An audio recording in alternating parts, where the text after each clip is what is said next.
I'm Dietrich Klinghardt. I'm a medical doctor. I received my training in West Germany, and as a young doctor already moved to the US because I loved the United States. I passed my tests here and have been licensed here since 1983, and have been practicing here really since then. But I go regularly back to Europe to both teach there and to learn what's new over there. And so I'm being like a dual agent, bringing things that I learn here back to Europe and things that I learn in Europe back to here. And I have a practice in Seattle that specializes in the treatment of chronic illness. And we sort of slowly moved up our ranks, me and the doctors that work with me. The average patient that we have has seen 23 other physicians before they've seen us.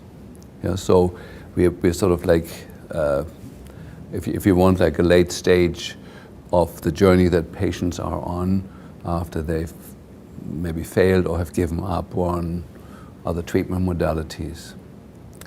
And so in that position, were also forced to look deeply into the causes of illness.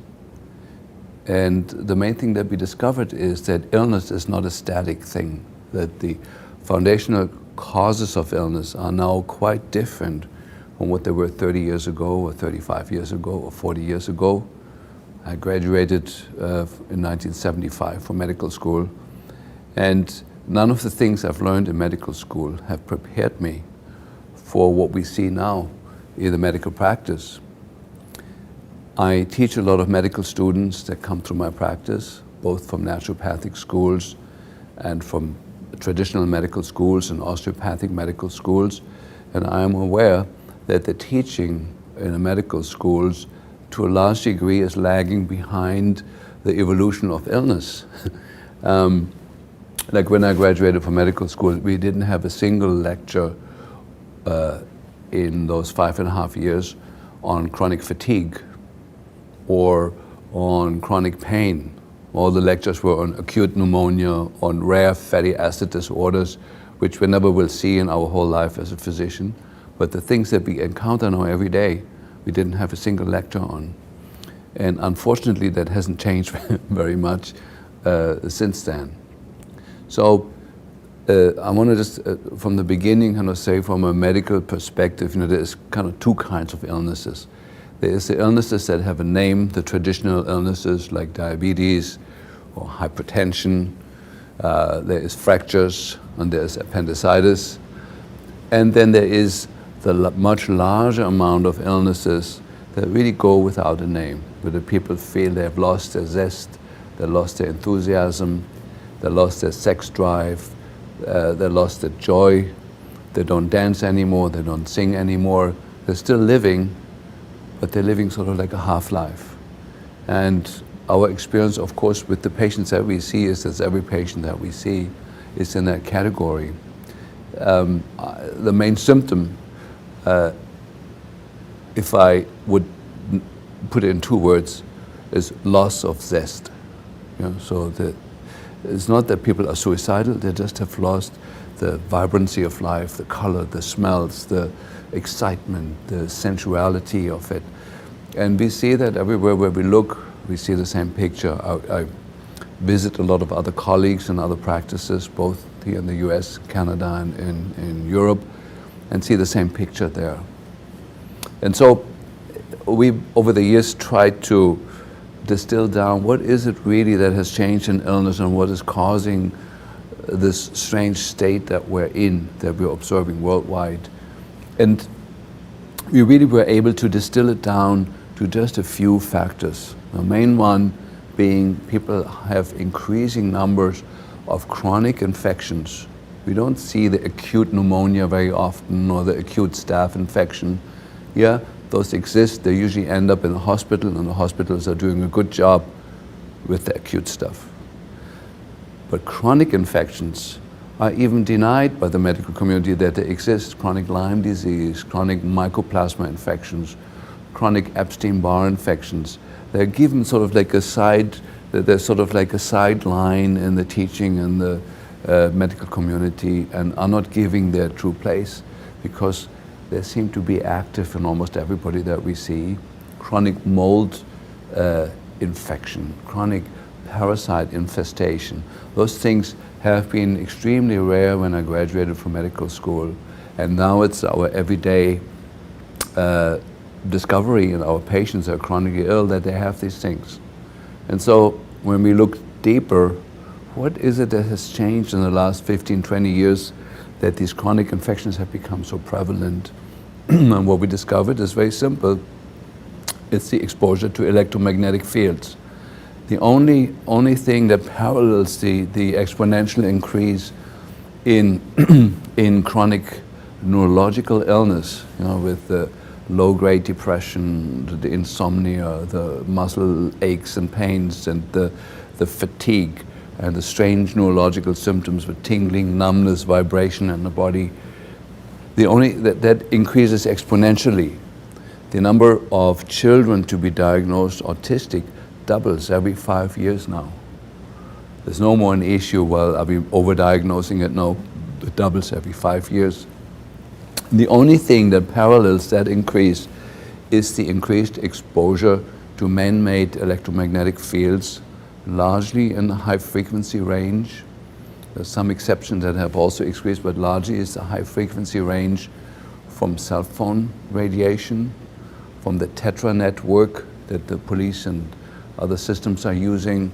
The smart meters are the worst invention that we followed in the last 2 years. There's absolutely devastating consequences that I will share with you.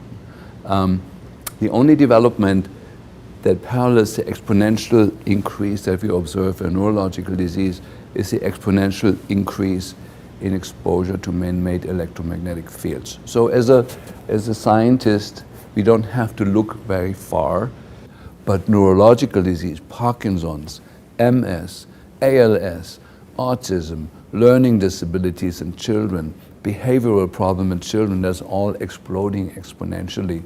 And the only thing that fits from an environmental perspective and from a epidemiological perspective is that this is the electromagnetic waves that are penetrating our body that are responsible for this. And fortunately enough, we have good science now. Over the past 80 years, more than 6,000 research studies have been published on the biological effects of electromagnetic radiation.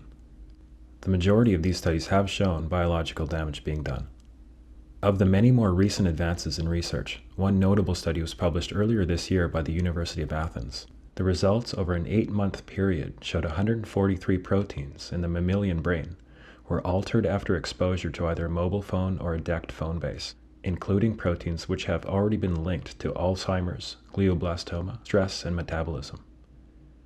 Lead author Adamantia Fragipoulou states, "This study is anticipated to throw light in the understanding of health effects like headaches, dizziness, sleep disorders, memory disorders, brain tumors, all of them related to the function of the altered brain proteins."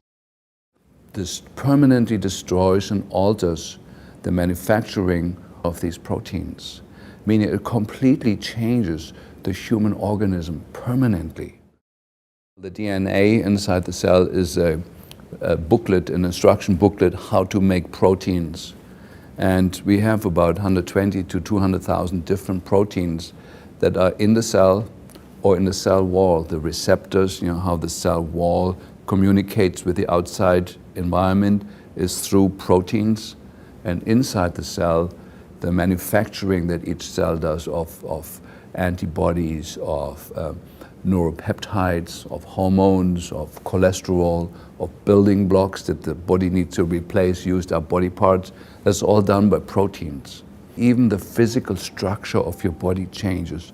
We've seen a host of people that had normal body weight for 40 years or 50 years, and suddenly their weight exploded when the phone company put up the cell phone tower 200 yards from their house, not even that close, 300 yards from their house.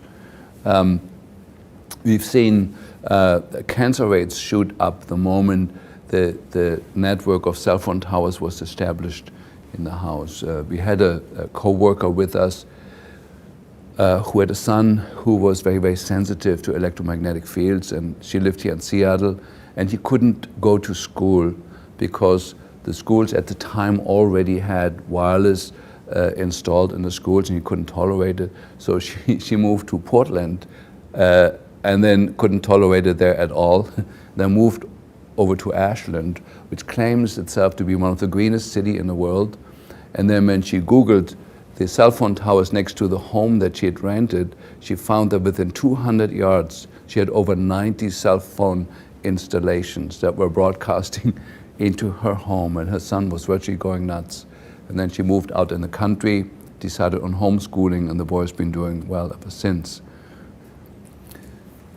So after observing like some very very clear-cut clinical situations where people were affected by the nearby cell phone tower, we became very meticulous in asking people about their homes and looking at the literature.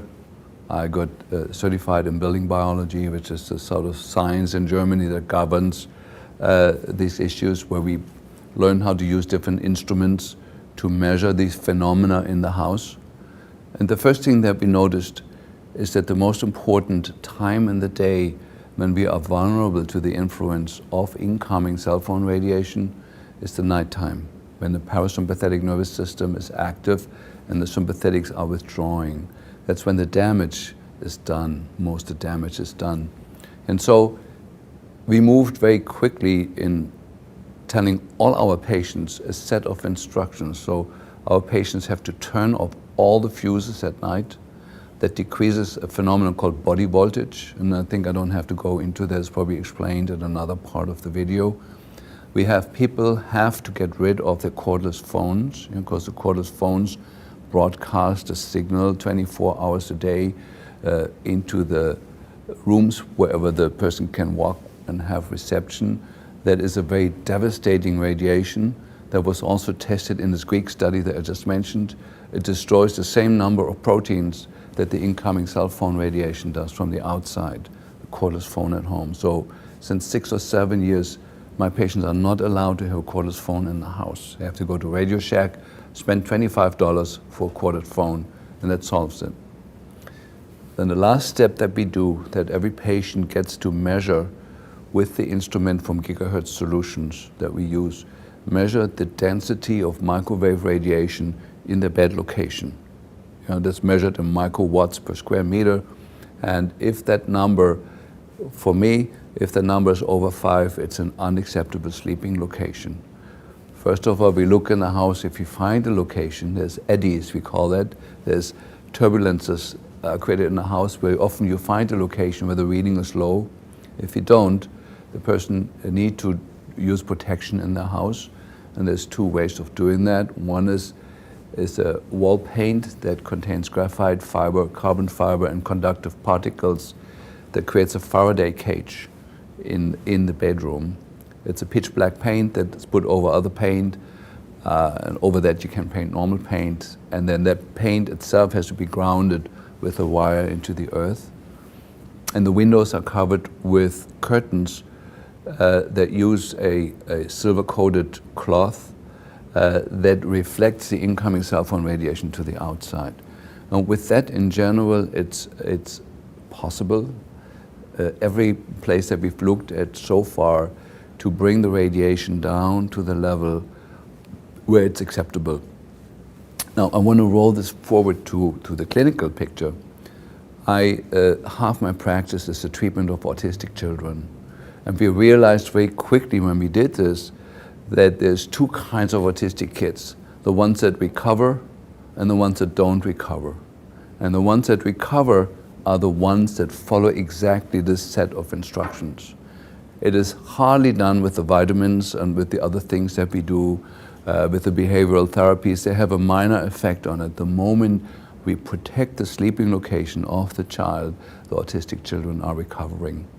Now, I can say that with great levels of certainty now for 2 reasons. One, because I have a large group of people that follow my teaching in Europe, and the Europeans, when they hear that, they get the idea and run with it.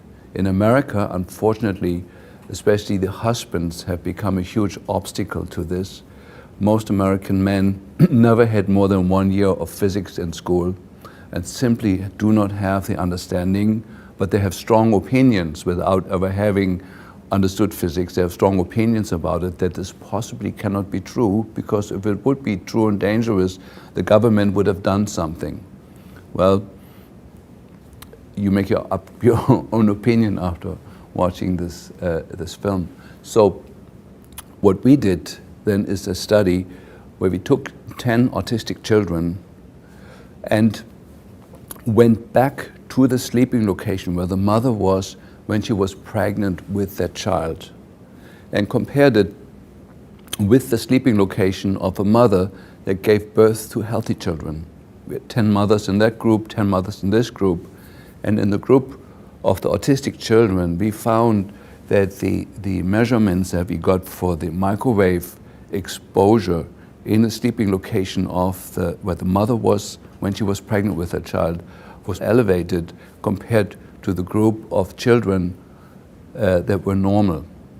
The same measurement we got by measuring body voltage. This is the exposure just to the ambient field, electric field in the home created by the electric wires in the wall. Found the same number, that the exposure, that the electric charge that is built up in the body was by the factor of 10 times more in the sleeping location where the mother was sleeping when she was pregnant with her child.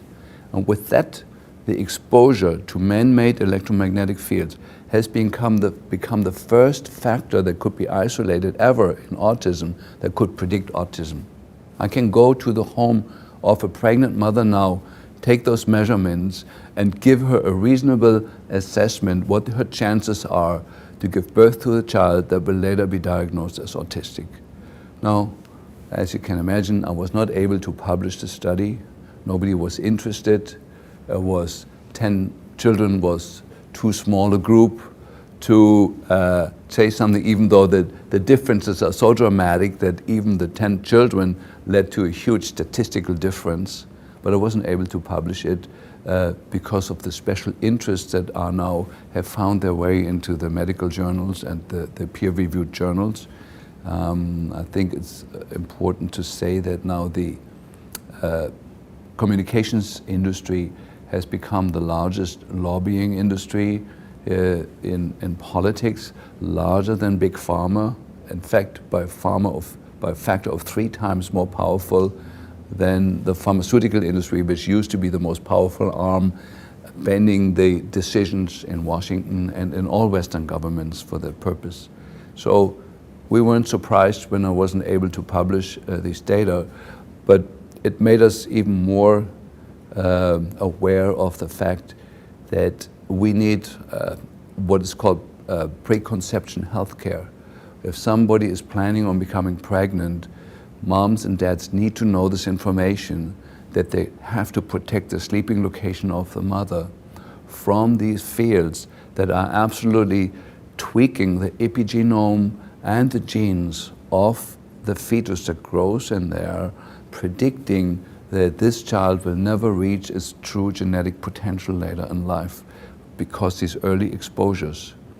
So one of the points I'm trying to make here is, if a fetus is exposed to microwave from cell phone radiation or from ambient man-made fields in the house, the fetus is affected by a factor of hundreds times stronger than a grown-up, fully grown-up brain, even though it's not harmless for the grown-up brain, but the damage is somewhat contained.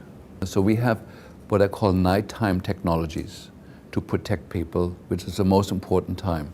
At nighttime, all the fuses have to be off. That means those fuses also switch off the breaker switch, also switches off the wireless internet, it switches off all telephone support systems, it switches off your alarm systems, which are equally bad. It switches off everything, every appliance inside the house. It probably does not switch off the smart meter. Now, we've had some smart meters that were on the same electric system that you could actually switch off with the fuses, and others you couldn't. That's at nighttime. You also need the protection from the incoming cell phone radiation. And for my patients, we do the earthing pad, where we carefully test out where we earthing it, where we grounding the wire that comes off that. So that's the most important part for the nighttime. Now then there is daytime technologies. Admittedly, at daytime, most people need the electric system on. So the first thing that we do, we use the Stetzer filters, which have been shown to be effective biologically, that there is less biological stress in the people that are in a room that has the Stetzer filters in the outlets. You know, Stetzer filters reduce the dirty electricity. I know Graham Stetzer has gotten a lot of opposition from that, but Mark de Havers, professor in Canada, has shown very clearly that the Stetzer filter reduce the biological damage that the fields are doing to us. Now, during the daytime, it is not allowed to have cordless phones in the house. That frequency, just to kind of make that point maybe clearer, a German mathematician has calculated the energy delivery. When you have 2 rooms over, you have the little base station for the cordless phone with a little antenna, and you go in the bedroom 2 rooms away. The field strength that you're getting when you're sleeping there is equivalent as if you had a 737 Boeing jet engine running at full speed next to your pillow next to you. The sound and the energetics of it are the same as if you have a silent, quiet, cordless phone in the kitchen. It's absolutely destructive to the human health, and probably amongst all the things that we're discussing, the smart meter is number 1 now in terms of devastation to our system, but the cordless phone is number 2. It's worse than the incoming cell phone tower radiation. And so daytime technology, people are not allowed to have wireless internet in the house. It is a huge source of electropollution and of high frequency fields. They're not allowed to have a cordless phone. We're paying careful attention now to the energy saving light bulbs. They also give off high frequency radiation that's devastating to the health. So my patients have to go back to use the traditional incandescent light bulbs, which are now available on the internet as heat lamps. But they're the same light bulbs, they just become instantly more expensive because they're now a rare item.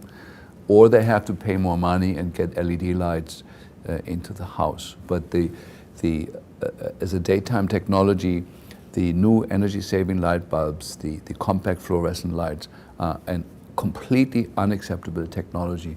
It gives off both high-frequency wavelengths that are devastating to the brain, plus it's mercury vapor-based, and the frequency of mercury piggybacks on the light and makes people toxic and mobilizes toxins in the body that are then swishing around, finding, the body stores mercury and other toxins in places where it causes the least damage. The compact fluorescents stir that up. The mercury gets displaced now into the brain, into the spinal cord, into the hormone-producing glands, and it's devastating. So daytime technology, no wireless inside the house, go back to broadband. No cordless phones, go back to corded phones. Or there is one type of phone that you can buy that is innocent. It's just much more expensive. And no compact fluorescent lights in the house. That's a good start for most people.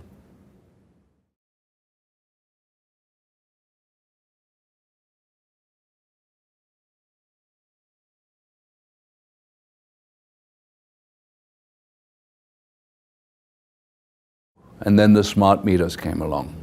Now, let me talk about the smart meter. The smart meters are sold to us with the idea that the electric companies can feed back to us what rooms in our house and what instruments in our house are using excessive energy, and that the company will make some suggestions how to moderate our electric consumption so that our home is more green. It doesn't contribute to the use of electricity so much. That's what is being sold to us. But in fact, what we're getting when we have a smart meter on the house is a report that shows, yes, 3 days ago you used that much electricity, period. The electric company can tinker with the data that it's collecting and actually find out, oh, look, that every Tuesday and every Thursday they have an electronic babysitter because nobody is at home. to sit the baby. They can figure out how much your TV is using. They can see the signature in the frequency pattern that is there, and they're actually selling those data to the to advertisements. So it's a business. It's a business that does not serve currently the way it's practiced at all the reduction of energy usage. Now, the smart meter sends an impulse, microwave impulse at 900 megahertz, between 17,000 and 190,000 times a day through your home, through the entire home. And that radiation can be over 600-fold, we measured it, of even by the EPA. The EPA set standards of what's acceptable, and these standards are way, way too high for our biological health. And we measured homes where it was up to 600 times above the standards that is set, which are way too high to start with, 600-fold. So what happens with the smart meters, there is a router that sends the information back to the electric companies, and whoever has their home closest to the router, that smart meter becomes a transmitter for the smart meters that are further away. And that smart meter then becomes the source of much, much increased radiation, microwave radiation that goes into the home that is sitting on at levels that we measured that were up to 600 times higher than even the high level that the EPA sets as acceptable. And here's what we've seen. One of my patients, a good friend of us, had a husband with Parkinson's disease who was doing okay for many years. The smart meter was installed. Within weeks, the patient has a dramatic downturn in brain function. He was no longer able to walk, and 6 months later, he died. My patient, who had recovered from Lyme disease 10 years ago and was in very stable, good health, the moment a smart meter was installed, her health went down, and she can no longer sleep any night. She has a constant feeling of vibration in the body. She feels like she's losing her mind, and she had to evacuate her home to save her life.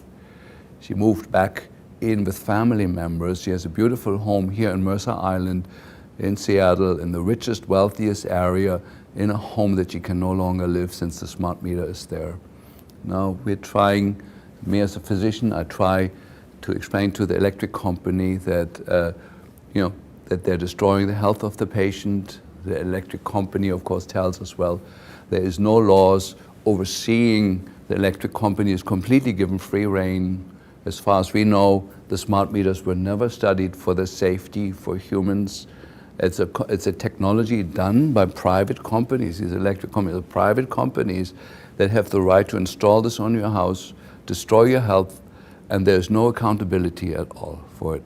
So this is just one case. We have many cases where children had recovered from their learning disability, from their autism, from their asthma. Brain cancers had healed. They were non-detectable. The smart meter was installed. Within 6 months, the brain cancer is back. That was considered healed. The seizure disorder was back. The autism was back. Or children, usually the regressive form of autism, children are born normally. After the 3rd or 5th or 6th vaccination, when they're 18 months old, suddenly they have the downturn where they lose what they've gained. They lose their language, they lose eye contact, and they're bad. You don't see that with 8-year-olds, but we do. Children were completely normal, 8-year-old, in school, everything's good. Suddenly the child turns autistic, loses everything it's gained, including the language. An 8-year-old, where we find out the smart meter was installed by the house. So this technology is for a lot of people absolutely devastating. We do not know yet whether it's affecting everybody. Just some people notice it and other people just die quietly. There is this myth of electrosensitivity. Electrosensitivity and electroallergy are two different things. It is our experience as physicians that everybody is equally electrosensitive. You install this thing, measurably certain things in your health go down.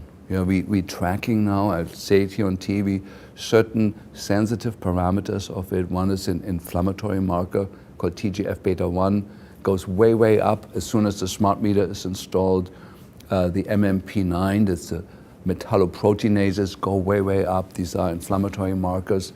The copper level in the serum goes up as a sign of chronic inflammation driven by something that's suddenly there. The hormones go way off. The neurotransmitters go way off. So we have lab tests that we can show. Here's a patient, we monitor him for 10 years before, he was completely normal. The smart meter was installed 6 months later. The patient looks like a dying patient from the lab work. And we find those changes even in people that say, well, my wife is sick since the smart meter's in there, but I'm totally healthy. But we look at the lab work, it looks just as bad.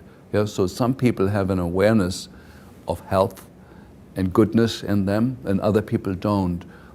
But from what our experience is that everybody is affected by it. It's not just a few 3% of electrosensitive people. And so I think I like to make that point here very clear. This is a devastating wrong technology that is, in the first place, completely not serving the purpose under which it's sold to us. It seems to be a marketing tool. It seems to be a tool to spy on people's homes for advertising purposes. We do not see any positive outcome that anybody has been informed of. Yes, every time your swimming pool goes on, your electric consumption goes up threefold. There's not the information that the patients get. They just get the general, yes, on Friday you use that much electricity, that's all you can get, but it doesn't give you any of the detail you need to actually be constructive to reduce your electric consumption. It's not serving that purpose, but it is destroying the health of a lot of people. And of course, for me, the main people that are affected by it is the children, and amongst the children, the unborn children and the fetus. The womb concentrates electromagnetic radiation multiple fold above what is measured on the outside of the woman's body. It concentrates the information, the concentration of microwave per square meter of the measurement that we do is concentrated on the inside of the womb. The studies are out on this, and it's devastating what's coming up towards us. So what's the solution? I give you a few things that people have tried. So one is the legal letter that is passed around on the internet that we've tried with the electric companies. There was one positive response where it was deinstalled, several failures. We tried to shield the smart meter towards the house, that we put lead lining against the house wall, between the wall of the house and the smart meter, to deflect it from the house. Usually the consequences that within a few weeks the electric company says, listen, we're not getting proper readings on your house, we need you to come and look up what's wrong. So there's then a game of hide and seek, where you remove the protection before they come, if you know when they're coming, and then you put it back on. My friends in Germany have found a $20 solution to it, since the smart meter is usually installed outside the home. My German friends have used what I call the German method. They bought a big axe and smashed the thing. Because it's on the outside of the house, nobody can prove that it was somebody who lives in the house, and people say, we're terribly sorry, but somebody's doing this, and then as soon as it's reinstalled, they do it again. And the golden rule over there is with the electric companies, if it's done 3 times, they go back to the old system, to not lose the information or the money. And so I don't know currently technically if there's a better solution out. We are trying as physicians to inform the electric companies, assuming that they themselves don't know this information, that since the smart meter is installed, our patients have high blood pressure peaks. Erratic high blood pressure is the most common symptom that we see, and irregularity of the heart rate, of the pulse. Those are the first warning signs before the nervous system goes completely off. And so we're writing letters to the electric company and try the peaceful warrior way first, which has worked in some cases and not in others. And so then there's these other stages that we have tried. And I like to say, maybe as a conclusion to what I'm saying, I would say about 80% of health problems that we see now are caused or contributed to by the exposure to man-made electromagnetic fields that have never been studied for their safety. In fact, all the studies that were done, that were correctly done, show they're not safe. There is frequency bands in the electromagnetic spectrum that could be used in intelligent ways without harming us. There was a beautiful technology out called fiber optics, which was absolutely beautiful and clean and would have done everything that we need the communications industry to achieve in Western country. It was a beautiful, perfect technology that is now sort of being made redundant with a technology that's devastating to the human health, which I don't understand. You know, we had something good and we replace it with something far worse. We see the same phenomenon worldwide in the Western world, but also now in the Eastern world, you know, where cell phone towers are erected every day. We see the same health problems originating in people. We know cancer rates are going up. There was a famous study in Germany, was the NILA study that shows, you know, cancer rates in a community where there's no cell phone tower, when there was compared when you bring the cell phone industry in. For 5 years, there's no increased cancer rates, and after 5 years, it goes up, and after 10 years, it's about fourfold, and that has now been confirmed by various other studies. It's just, you know, and of course, this was a study done by friends of mine in a town in Germany called Nila, you know, where the judge ordered that the cell phone industry had to pay for the study. And so it showed the increased cancer rates starting after 5 years, shooting sharply up. And then, of course, the German government asked the cell phone industry what you want to do about that. Then the cell phone industry in Europe said, well, we need to do more studies. And guess how long they did their studies for? For 4 years. They did 10 studies, paid for by the German government for 4 years, and showed no increase in cancer rates in 4 years. Well, we knew that before they did that there was no increase in cancer rates for 4 years. But we don't live just for 4 years.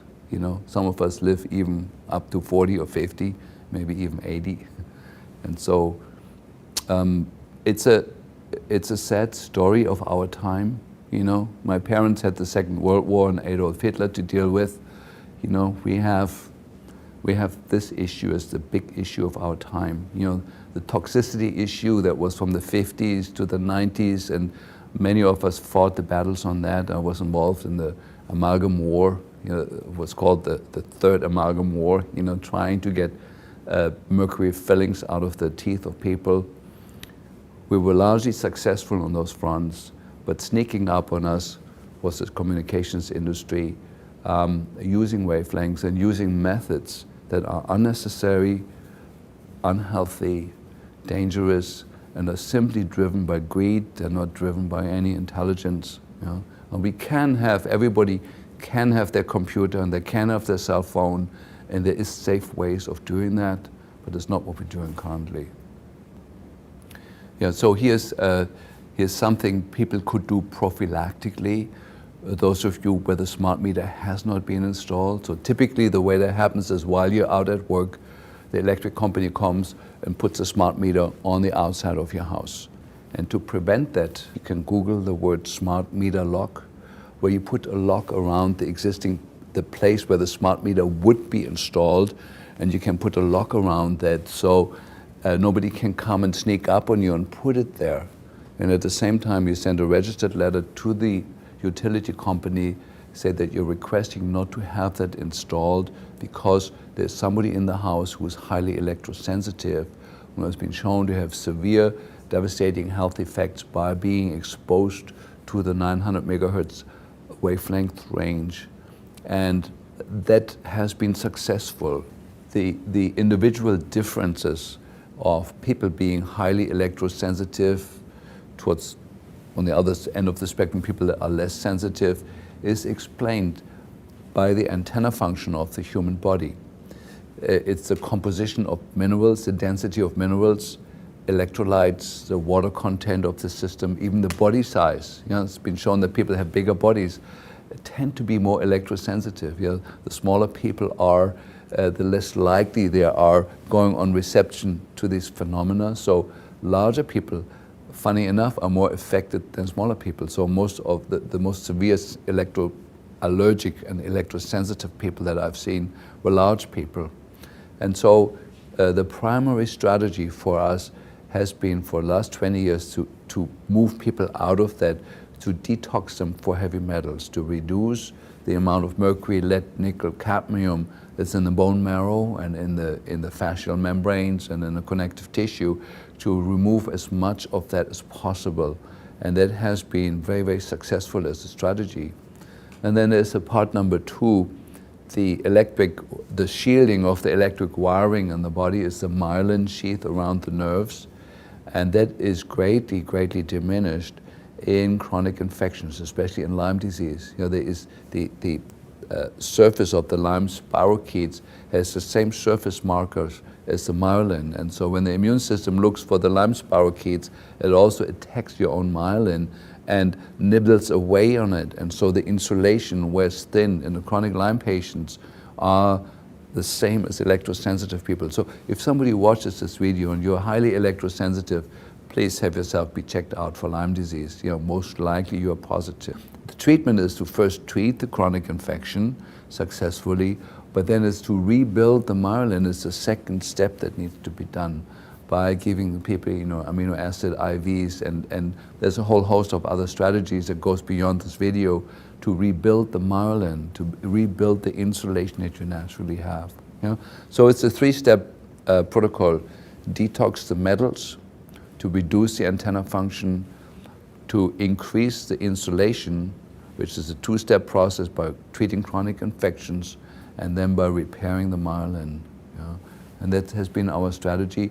Maybe as a last word, so like a technique or a set of procedures that we do involves also the use of fungal products. You know, the mushroom extracts have a unique property in protecting people from electrosensitivity. And why that is, we don't know exactly, but we do know that mushrooms thrive in electrically polluted environments, and that was the key for me to figure out, well, how about if we use extracts of those same mushrooms and give them to people? And it's found to be a very, very successful strategy. You know, maitake, shiitake, all the well-known healing mushrooms have a unique place in creating some increased ability to tolerate electromagnetic fields in people.